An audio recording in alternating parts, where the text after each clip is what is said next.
RAB ৬-এর CPC special কোম্পানির একটি চৌকস দল খুলনা জেলার কয়রা থানার দক্ষিণ বেতকাশী ইউনিয়নের সোনামুকুন্দি মোড়লের খাল সংলগ্ন এলাকায় বিশেষ অভিযান পরিচালনা করে একজন অস্ত্রধারী জলদস্যুকে গ্রেফতার করেছে।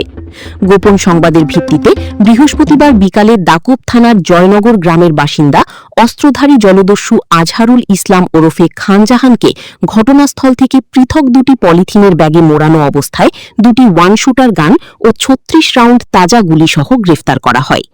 র‍্যাবের এক প্রেস বিজ্ঞপ্তিতে জানানো হয়েছে, আজহারুল ইসলাম ওরফে খানজাহান একজন পেশাদার অস্ত্রধারী সন্ত্রাসী ও জলদস্যু। তার বিরুদ্ধে খুলনার কয়রা থানা ও সাতক্ষীরার শ্যামনগর থানায় একাধিক ডাকাতি মামলা রয়েছে। দীর্ঘদিন থেকে আইন শৃঙ্খলা রক্ষাকারী বাহিনী তাকে খুঁজলেও সে সুন্দরবন সংলগ্ন এলাকায় আত্মগোপন করে তার অপরাধমূলক কর্মকাণ্ড পরিচালনা করে আসছিল। তার বিরুদ্ধে কয়রা থানায় অস্ত্র আইনে মামলা দায়ের করা হয়েছে। বাংলার গেজেট প্রতিবেদন।